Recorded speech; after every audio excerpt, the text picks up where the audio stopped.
There is a new crowd of protesters that has been building.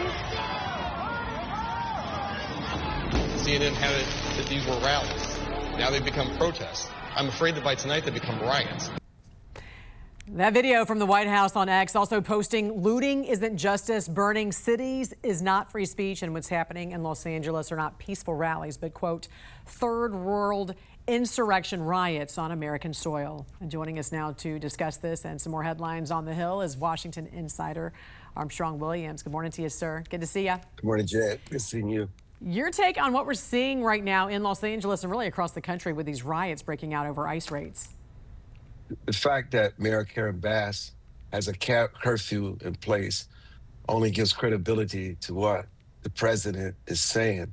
And there's a reason why Greg Abbott in Texas is also deploying the National Guard. We have no idea who's infiltrated our country, who's funding them, what their ultimate goal is, destroying businesses, vandalizing. And what you realize when you watch a lot of this footage, Jen, it's a lot of these people they don't care about. They have no principled position. They just care about stealing free stuff. That's all they care about. It's outrageous. And the White House really posted that video, too, to sort of spotlight the bias from some media outlets that, initially were saying, these were peaceful rallies. And speaking of the bias, the White House also now, calling out journalists. They called out former ABC News veteran correspondent Terry Moran for his post calling Trump and Deputy Chief of Staff Stephen Miller world-class haters. Were you surprised, though, that they parted ways with Moran so quickly and yet did not with George Stephanopoulos after the network paid $16 million to settle a lawsuit for his false statement that he made? Well, you would have assumed after the fiasco with Stephanopoulos that the journalists there would have learned and would have adhered to ABC's standard. And obviously, they were given another chance. Obviously, in his arrogance and his hatred of Trump and Stephen Miller, he really didn't care.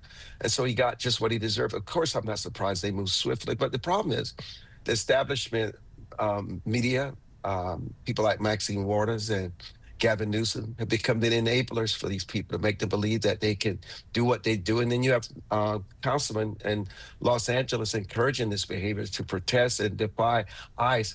I think if you do more of what you're doing in New Jersey and arrest these legislatures and have them face court hearings, I think you will see a change because they're the ones that are enabling them and lighting the fire under them that they can get away with this. And it has to stop.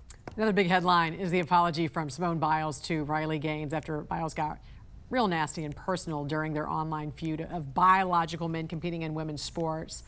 Biles was slammed with a ton of comments that she played the woke card and destroyed her brand. Can she come back from this? America believes in redemption. Obviously, Simone has never competed against a woman, a man pretending to be a woman. And so she has no idea what it's like up close and personal. And, people get emotional. There are people in your ear encouraging them to do something like this. And obviously she apologized. She regretted it. She could not perceive what the fallout would be. And she will pay a price. But does she deserve to come back? I mean, she's a decorated athlete. She made us proud during the Olympics. I pray that she gets a second chance. Big weekend in Washington, D.C. with the Army's 250th anniversary parade. Armstrong, you going to be here for that? Of course, our men and women, armed forces sacrifice for us every day, Jen, to make what we do, our freedom, to make it possible. I mean, you look at what law enforcement is going through. I mean, not only am I celebrating the Army, I'm celebrating every law enforcement official, intelligence official that put their lives on the line every day and have to deal with this battering, these bricks, these rocks, this disrespect that we see every day. Do you have concerns about security? I know you're going to be there and you're going to be reporting on this and you're going to be taking lots of video. Any concerns about security? I have a simple philosophy. Fear and faith cannot exist today. I trust the Lord in all things I do. And whatever it's going to be, it's going to be. I will be there no matter what the consequences are. Amen. I stand with America. I love that. Washington insider Armstrong Williams. Great to see you, sir. Hope you have a great weekend. Thanks for joining us. Thank you, Jen. Days of riots, hundreds of arrests, and finally some curfews in place across the country with demonstrators and activists causing chaos with violent protests against ICE raids. Joining us now to discuss this and more is President of the National Border Patrol Council, Paul Perez. Paul, great to have you on this morning. Thanks for joining us. Thank you for having me. I appreciate it. What began in LA clearly spreading across the country now. How does this complicate operations even more for border and ICE agents? Well, what it does is it takes us off being able to do strictly the enforcement arrests that our agents and officers were engaged in. Now we have to go into force protection mode and protect our officers, our agents, and our buildings. So this is something that is completely unnecessary, but the Democrats are allowing it to happen in these blue cities and states, and it's something that President Trump is not going to tolerate. How are your officers right now? What's the morale like? The morale on the front lines is great. It's the highest that it's ever been.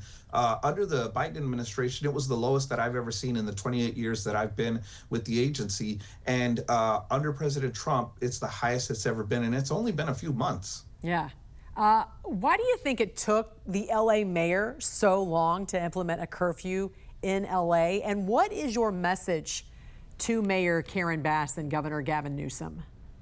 It's complete dishonesty. Anyone who refuses to condemn the violence, the rioting that's going on, these protests are everything but peaceful. And so I think it's purely politics. There's no other reason for them to look at what's going on and refuse to condemn it and refuse to act. The federal government under President Trump's leadership stepped up because we are not going to allow the chaos that happened under the previous administrations when they allowed the cities to burn. We're not going to have that on our watch. A federal judge is going to hold a hearing today on Governor Gavin Newsom's request to block the Trump administration from using the National Guard and the Marines to assist with security and protecting your agents and also residents there in Los Angeles. How do you see this playing out? I mean, if they look at the facts, if they take politics out of it, we've seen a lot of judicial activism. If they look at purely the facts and what's going on the streets, it should be an easy win for the Trump administration. How so? Well, I mean, you know, the chaos, everything that's going on, the violence against our officers and agents, the Molotov cocktails, you know, spitting, hitting, everything they can, the rocks that they've been throwing at our vehicles and our agents and officers. Local law enforcement, state law enforcement, federal law enforcement's all been engaged. And it's something that if they take a look at exactly what's going on, there should be no injunction, there should be no stays, there should be only the ability for the Trump administration to continue protecting American cities. In fact, President Trump has already said, there's going to be more immigration raids and that any more violent demonstrations will be met with more troops, more law enforcement. How would you advise the president on how to keep your agents safe? Number one, don't back down. We cannot allow chaos and lawlessness. This would only incentivize and encourage future protesters to do the same thing. We cannot reward bad behavior by backing down. So we need to stay the course and make sure that our officers and agents are protected while they're doing the job of enforcing the law that Congress put into place. And what kind of intel do you guys have right now as to who some of these protesters are? We keep hearing, there are some groups that are involved that are getting paid by certain organizations, that they're professional protesters, that they are being told to be confrontational with police and cause violence and cause chaos. What are you hearing?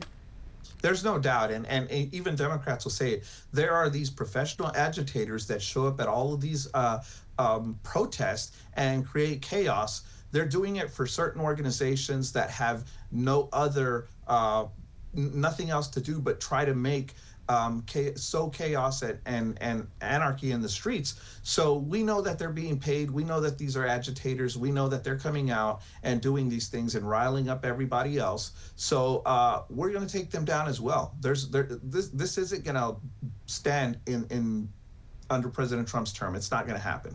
All right, President of the National Border Patrol Council, Paul Perez, great to have you. Hopefully you and your guys stay safe. Thanks so much for joining us. Appreciate it.